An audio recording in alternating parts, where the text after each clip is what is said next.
అందరికీ హాయ్. అన్న cooking and boutique.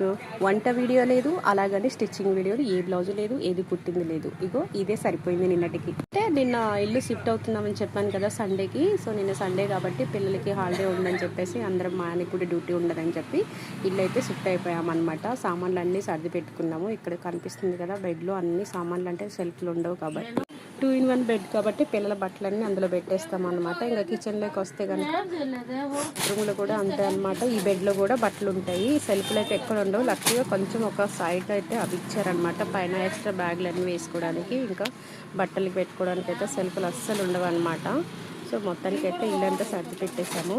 Ventilation అంతా బాగానే ఉంది, కానీ కాకపోతే కొంచెం సెల్ఫ్లు ప్రాబ్లం అనమాట ఇక్కడ ఇళ్ళకి ఇలా అన్నమాట. సో రండి, వీడియో నచ్చితే లైక్ చేయండి.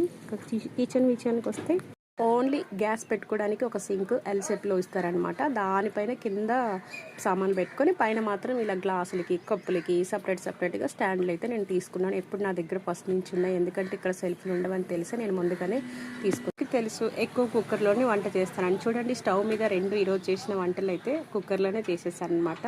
నిన్నటికల్లా సర్దుకొని రాత్రికి మొత్తం అన్నీ క్లియర్ చేసేసుకున్నాం. ఎక్కడ సామాన్లు అక్కడ పెట్టాలో అన్నీ పెట్టేసుకున్నాం అనమాట.